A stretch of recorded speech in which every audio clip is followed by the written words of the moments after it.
Every episode answers the question, what's the future of? With voices and opinions that need to be heard. Your host is international keynote speaker and actionable futurist Andrew Grill. Today's guest is Peter Voss, the founder and CEO of Aigo.ai. Aigo.ai created the world's first intelligent cognitive assistant. This assistant currently manages millions of customer service inquiries for household brands.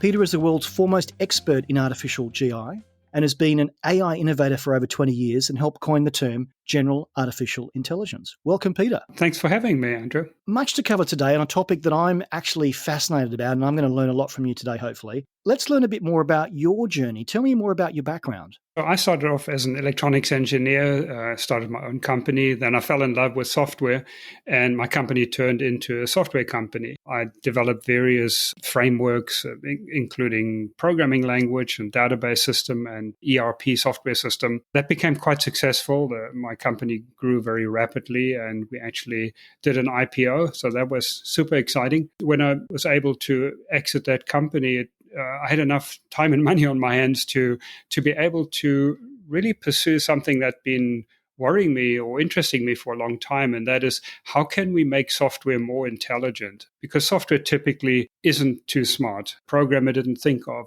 some condition, it'll just give you an error condition or crash or whatever.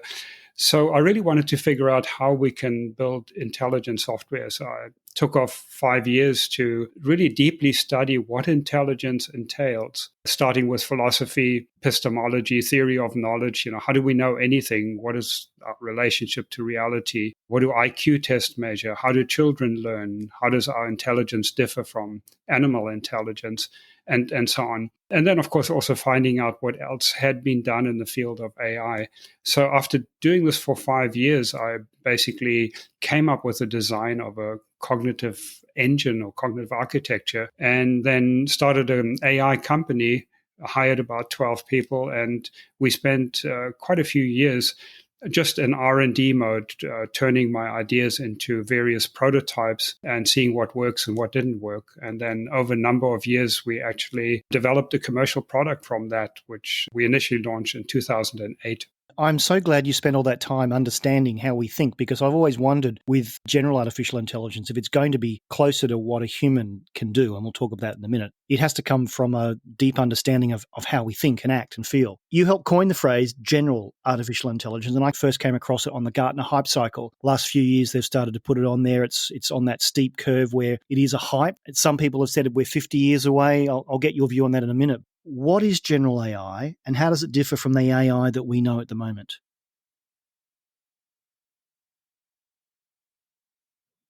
Yes, a good question. So the term artificial intelligence was coined, some 60 plus years ago, and the original intent was really to build thinking machine, a system that can think and reason and learn the way humans do, and that turned out to be really, really hard. So over the years, over the decades, AI really morphed into narrow AI. And really what we've seen now for the last 50 years has been narrow AI. And what I mean by that is it's basically you identify one particular problem that sort of requires some intelligence to solve. But what's really happening is that it's the programmer or the data scientists that uses their intelligence to figure out how they can solve this problem programmatically. So it's kind of the external intelligence, the intelligence of the programmer or the data scientist, that really solves the problem. So, for example, one shining example is IBM's Deep Blue, the world chess champion. So, it was the ingenuity of the engineers that figured out how they could use a computer to become the world chess champion. Now, in 2001, I got together with some other people that thought the time was ripe for us to actually get back to the original dream of AI, the original vision, to build thinking machines. And so we actually wanted to publish a book on the topic and put our ideas down.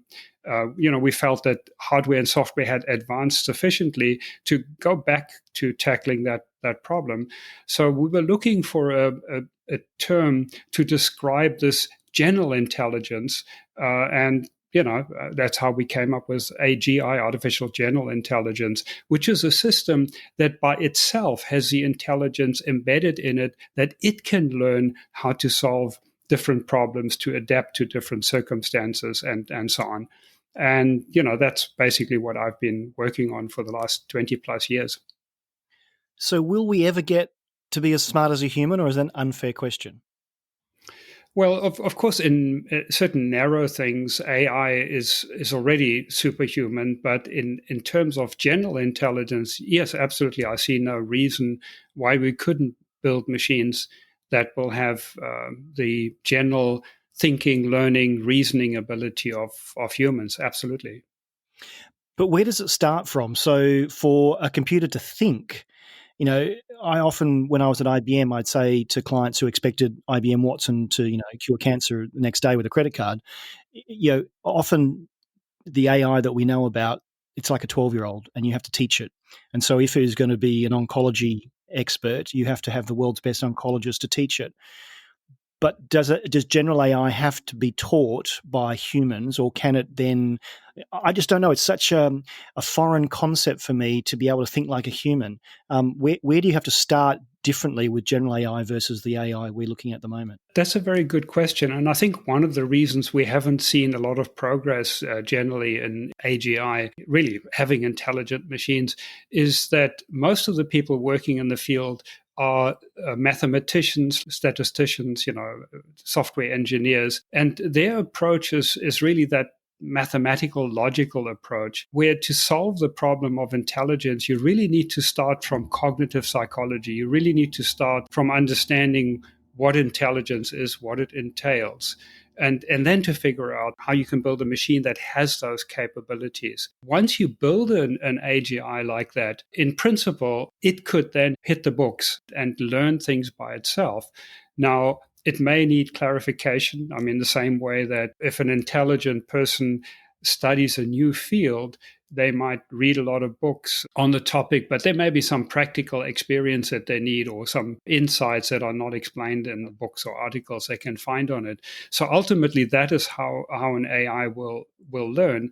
But you kind of have a bootstrapping problem. How do you get it to be intelligent enough to be able to hit the books, to be able to learn by itself? And that is kind of the task we are tackling, is to build an initial framework to make it intelligent enough to be able to learn by itself. Yeah, that bootstrapping is what I've always worried about. How do you give it that push start, like the bobsled? The bobsled is a very fast piece of machinery which glides down the ice ramp. You need to push it to get it going. How far away are we from general AI being able to emulate a human of any sort, even if it's a 5-year-old or a 10-year-old or a 50-year-old? Are we 50 years away? Are we 5 years away? And will quantum computing help accelerate that, because it's just going to program things faster? I usually answer this question not in terms of how much time will it take, but more how much money or effort will it take, because AGI has seen so little support. The main reason over the last 10 years is that deep learning, machine learning has been so successful. So if nobody works on it, we'll never get it. If people try to just continue with deep learning, machine learning, we'll never get to AGI. So it's really a question of how soon the tide will turn and more people will actually work on approaches, cognitive architectures, and I can talk more about it, or what DARPA calls a third wave of AI. So it's only when we see more resources being thrown at that we'll start seeing progress. I could think we could have human-level intelligence in less than 10 years if enough effort was put into it. I don't think there are any inherent hardware or software limitations that can't be overcome with some significant focused effort. I certainly don't think we need quantum computing to solve this problem. Quantum computers by themselves are still very much have a big question mark over them in terms of ultimately what will they really be able to do, what kind of problems will they be able to solve effectively. So here's a question, maybe a meta question. Why couldn't general AI work out how to make the fastest computer in the world? Well, it could, of course. It's like DeepMind say, their mission is to solve intelligence. And once you do that, it can solve all other problems. You say that we've got to throw a lot of resource and money at this. Again, having been at IBM, I've seen firsthand the first-rate research teams they have around the world. IBM are looking at this problem, Google, Microsoft. Who's going to win? what I see sort of as a bigger perspective, is that humanity is going to win. But yes, of course, there's competition between the enterprises. I don't actually believe that any of the big companies are going to win, are going to produce AGI. And the reason I say this is, they're like big oil tankers. They're not going to turn around quickly. And all of the big companies are focused on big data, machine learning, deep learning. That's what they have. That's their strengths. They have a lot of computing power. They have a lot of data. The people they hire, the top management, the whole teams, everyone, they're basically statisticians, logicians, software engineers. And I don't see that they are going to start using the right approaches to solve AI. I think it's going to come from some startup company, in the same way that who would have ever thought that little startup Google could dominate the search space, or little startup Amazon, the online retail.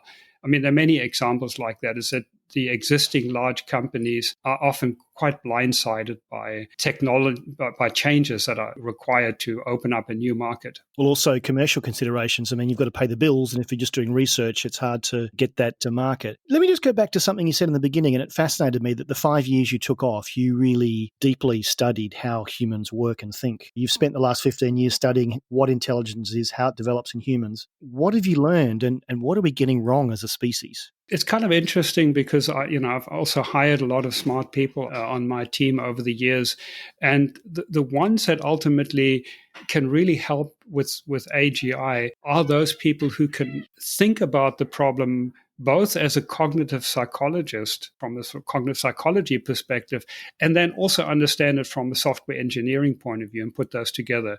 And typically software engineers aren't that comfortable with cognitive psychology and vice versa. It's really a deep understanding of what intelligence entails. What are the essentials of intelligence that you need to engineer in an artificial general intelligence?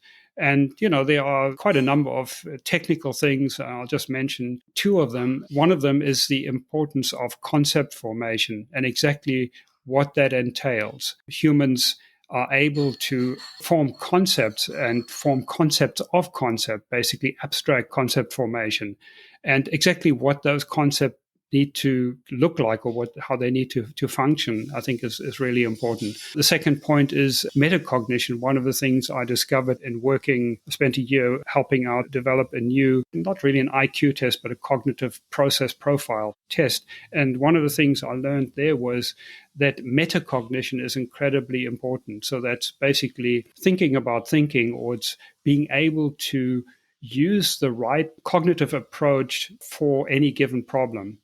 So some problems require that you have a very systematic, logical approach. Other problems require that you have a more intuitive, sort of fuzzy view of it. They don't have a specific solution and so on. So metacognition is really important. So it's a number of technical things like that I began to understand much better as I was researching this. So thinking about thinking, one question I've always wondered is, can machines have empathy, and could general AI learn to love? Very interesting question. Certainly, they can have empathy in the sense that a good psychologist can understand other people's emotions very accurately and respond appropriately to them. But the machines won't themselves feel that emotion like we do in our gut or in our raised heart rate or whatever. It won't be visceral to them. So they can certainly understand them and be empathetic in their responses, but it's not something they will feel unless we went to a lot of trouble of actually giving them kind of a body, or simulating a body with all of the physiological attributes that we have in our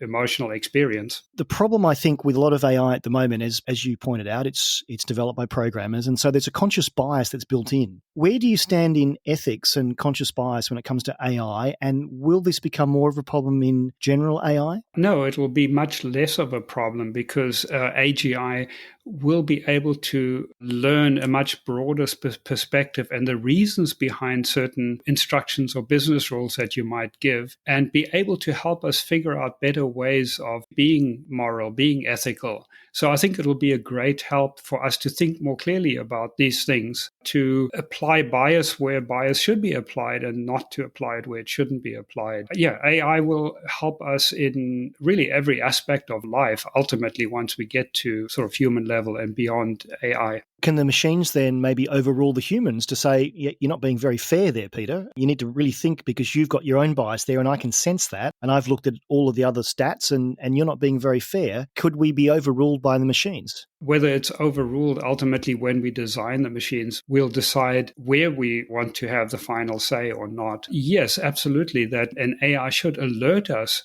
to aspects where we are going against the values that the system has been taught or has learned, or something that is inconsistent. So absolutely, it will alert us to situations where we are not being fair or rational. Let's just move on to what you're doing at the moment. So we've talked about some theory. Now let's talk about the practice. Tell me more about Aigo and what problem are you trying to solve? We are trying to sort of bootstrap and get our system smarter and smarter. Obviously, that takes money. And there's actually another good reason for not just doing academic research. And that is that the practical experience that you get by actually having a commercial product is invaluable. The first 6 years or so, we spent pretty much in R&D mode. And you kind of create your own problems that you then solve. Once you have a commercial product, you have that really fantastic reality check of what does the system really need to be able to solve, in reality. So having a commercial company as well as having our development allows us to basically do both of them. Now, the commercial product we're focusing on is conversational AI.